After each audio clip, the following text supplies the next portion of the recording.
12ನೇ ಶತಮಾನದಲ್ಲೇ ವಚನಕಾರರು ಗಂಡು ಹೆಣ್ಣಿನಲ್ಲಿದ್ದ ಅಸಮಾನತೆ ಬಗ್ಗೆ ಒತ್ತು ಕೊಟ್ಟು ಅಂತಹ ವಿಷಯಗಳನ್ನು ಹೊರತಂದ್ರು. ಅಲ್ಲಿಂದ ಇಲ್ಲಿಗೆ ದಶಕಗಳೇ ಕಳೆದಿವೆ. ತಂತ್ರಜ್ಞಾನದಂತ ಮುನ್ನುಗ್ತಾ ಇದ್ರೂ ಸಹ ಹೆಣ್ಣು ಗಂಡು ತೃತೀಯ ಲಿಂಗಗಳ ನಡುವೆ ಭೇದ ಭಾವ ಮುಂದುವರೆದಿದೆ. ಸದ್ಯ ಅಸಮಾನತೆ ತೊಡೆದು ಹಾಕುವ ನಿಟ್ಟಿನಲ್ಲಿ ಮಹಿಳೆಯರು ತೃತೀಯ ಲಿಂಗಿಗಳನ್ನು ಆರ್ಥಿಕವಾಗಿ ಸದೃಢರನ್ನಾಗಿ ಮಾಡುವಲ್ಲಿ ಸರ್ಕಾರ ಕೆಲಸ ಮಾಡ್ತಿದೆ. ಅದರ ಬಗ್ಗೆ ಒಂದು ಸ್ಟೋರಿ ಇಲ್ಲಿದೆ.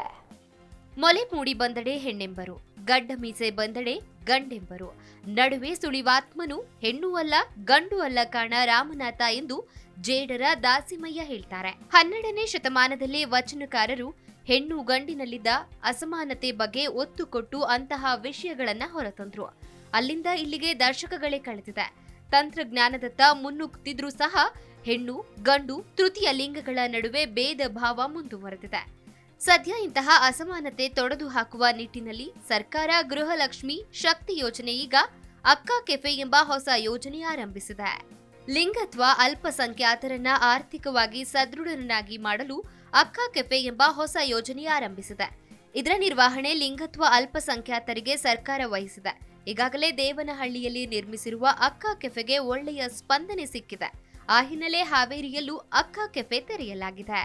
ಹಾವೇರಿ ಜಿಲ್ಲಾ ಪಂಚಾಯಿತಿ ಕಟ್ಟಡದಲ್ಲಿ ಅಕ್ಕ ಕೆಫೆ ತೆರೆಯಲು ನಿರ್ಧರಿಸಲಾಗಿದೆ. ಈ ಹಿನ್ನೆಲೆಯಲ್ಲಿ ಸಿದ್ಧತೆಗಳು ಬಿರುಸುಗೊಂಡಿದೆ. ಮಹಿಳಾ ದಿನಾಚರಣೆಯಂದು ಲಿಂಗತ್ವ ಅಲ್ಪಸಂಖ್ಯಾತರು ನಿರ್ವಹಣೆ ವಹಿಸಿಕೊಳ್ಳಲಿದ್ದಾರೆ. ಪ್ರತಿ ಜಿಲ್ಲೆಯಲ್ಲೂ ಅಕ್ಕ ಕೆಫೆ ತೆರೆಯಬೇಕೆಂದು ರಾಜ್ಯ ಸರ್ಕಾರ ಸೂಚನೆ ನೀಡಿದೆ. ಈ ಸೂಚನೆ ಮೇರೆಗೆ ಹಾವೇರಿಯ ಜಿಲ್ಲಾ ಪಂಚಾಯಿತಿ ಸಿಇಒ ಅಕ್ಷಯ್ ಶ್ರೀಧರ್ ತಮ್ಮ ಕಚೇರಿ ಇರುವ ಕಟ್ಟಡದಲ್ಲೇ ಅಕ್ಕ ಕೆಫೆ ನಿರ್ಮಾಣಕ್ಕೆ ಅನುಮೋದನೆ ಕೊಟ್ಟಿದ್ದಾರೆ. ಜಿಲ್ಲಾಡಳಿತ ಭವನ ಸೇರಿ ಸರ್ಕಾರಿ ಕಚೇರಿಗಳಲ್ಲಿ ಊಟೋಪಹಾರಕ್ಕೆ ಸ್ಥಾಪಿಸಲಾಗಿರುವ ಕ್ಯಾಂಟೀನ್, ಹೋಟೆಲ್ಗಳ ನಿರ್ವಹಣೆ ಹೊಣೆ ಮಹಿಳೆಯರಿಗೆ ವಹಿಸಲಾಗುತ್ತೆ. ಜಿಲ್ಲೆಯಲ್ಲಿ ಲಿಂಗತ್ವ ಅಲ್ಪಸಂಖ್ಯಾತರು ಸಮಾಜದ ಮುಖ್ಯ ವಾಹಿನಿಗೆ ಬರಬೇಕೆಂಬ ಸದುದ್ದೇಶದಿಂದ ಲಿಂಗತ್ವ ಅಲ್ಪಸಂಖ್ಯಾತರ ಸಂಘಟನೆ ಶ್ರಮ ವಹಿಸ್ತಾ ಇದೆ. ಅಕ್ಕ ಕೆಫೆ ಬಗ್ಗೆ ಮಾಹಿತಿ ಪಡೆದ ಇತರ ಮುಖಂಡರು ಜಿಲ್ಲಾ ಪಂಚಾಯಿತಿ ಸಿಇಒ ಅಕ್ಷಯ ಶ್ರೀಧರ ಅವರನ್ನ ಭೇಟಿ ಮಾಡಿ ಹಾವೇರಿಯಲ್ಲಿ ಸ್ಥಾಪನೆಯಾಗುವ ಅಕ್ಕ ಕೆಫೆಯ ನಿರ್ವಹಣೆಯನ್ನ ಲಿಂಗತ್ವ ಅಲ್ಪಸಂಖ್ಯಾತರಿಗೆ ನೀಡಬೇಕೆಂದು ವಿನಂತಿ ಮಾಡಿದ್ರು. ಇದಕ್ಕೆ ಸ್ಪಂದಿಸಿದ ಸಿಇಒ ಜಿಲ್ಲಾ ಪಂಚಾಯಿತಿ ಕಟ್ಟಡದಲ್ಲಿಯೇ ಕೆಫೆ ತೆರೆಯುವಂತೆ ಸಲಹೆ ನೀಡಿದ್ರು. ದೇವಗಿರಿಯಲ್ಲಿರುವ ಜಿಲ್ಲಾ ಪಂಚಾಯಿತಿ ಕಟ್ಟಡದ ನೆಲಮಹಡಿಯಲ್ಲಿ ಅಕ್ಕ ಕೆಫೆ ತೆರೆಯಲು ಅವಕಾಶ ನೀಡಲಾಗಿದೆ. ಆಸನ ವ್ಯವಸ್ಥೆ, ಅಡುಗೆ ಮನೆ, ಆಹಾರ ವಿತರಣೆ ಕೌಂಟರ್, ಶೌಚಾಲಯ ನಿರ್ಮಾಣ ಸೇರಿ ಎಲ್ಲ ಕೆಲಸಗಳು ಮುಕ್ತಾಯದ ಹಂತದಲ್ಲಿವೆ. ಸದ್ಯ ಸುಣ್ಣ ಬಣ್ಣ ಬಳಿದು ಕೆಫೆಗೆ ಅಂತಿಮ ಸ್ಪರ್ಶ ನೀಡಲಾಗ್ತಾ ಇದೆ. ಕೆಫೆ ನಿರ್ವಹಣೆ, ಆಹಾರ ತಯಾರಿಕೆ ಬಗ್ಗೆ ಆಸಕ್ತಿ ಹೊಂದಿರುವ 4 ಲಿಂಗತ್ವ ಅಲ್ಪಸಂಖ್ಯಾತರಿಗೆ ಆರ್ಸೆಟಿ ಯೋಜನೆಯಡಿ ತರಬೇತಿ ನೀಡಲಾಗಿದೆ. ಗ್ರಾಹಕರೊಂದಿಗೆ ಸಂವಾದ, ಘನತ್ಯಾಜ್ಯ ನಿರ್ವಹಣೆಯನ್ನ ತರಬೇತಿ ನೀಡಲಾಗಿದೆ.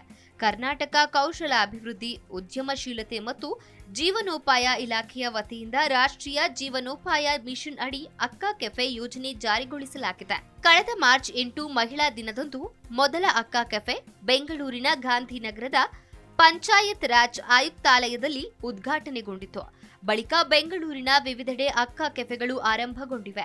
ಹಾವೇರಿಯಲ್ಲಿ ಮೊದಲ ಅಕ್ಕ ಕೆಫೆ ಸ್ಥಾಪನೆಗೊಳ್ತಾ ಇದ್ದು ಶೀಘ್ರದಲ್ಲಿ ಆರಂಭಗೊಳ್ಳಲಿದೆ. ಕೆಫೆ ನಡೆಸಲು ಆಸಕ್ತಿ ಇರುವ 4 ತೃತೀಯ ಲಿಂಗಿಗಳಿಗೆ ಆಹಾರ ತಯಾರಿಕೆ ಹಾಗೂ ಕೆಫೆ ನಿರ್ವಹಣೆ ಬಗ್ಗೆ ತರಬೇತಿ ಕೊಡಿಸಲಾಗ್ತಾ ಇದೆ.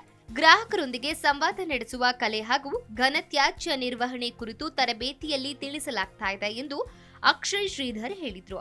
ತರಬೇತಿ ಪಡೆದ ತೃತೀಯ ಲಿಂಗಿಗಳು ಕೆಫೆಯಲ್ಲಿ ಅಡುಗೆ ತಯಾರಿ ಹಾಗೂ ನಿರ್ವಹಣೆ ಮಾಡಲಿದ್ದಾರೆ.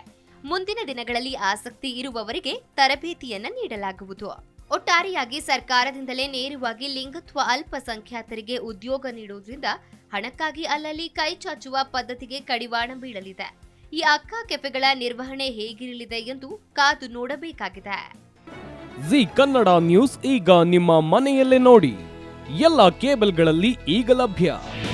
ನಿಮ್ಮ ನೆಚ್ಚಿನ ಜಿ ಕನ್ನಡ ನ್ಯೂಸ್ ಈಗ ಸನ್ ಡೈರೆಕ್ಟ್ ನಲ್ಲಿ number 292, Tata play number 1664, Jio TV number 1334, NXT digital number 30, in cable number 30, city networks 51, U digital number 162, GTPL number 17, Rockline telecommunications number 42, Shri Basaveshwara cable number 168, rural cable network 60, Vinayaka digital 57, Abhishek cable 821, city channel 53, Siddeshwara cable network 57, V4 digital Infotech 628, Surya digital networks 53, Gajanan digital number 836, Malnad infotech private limited number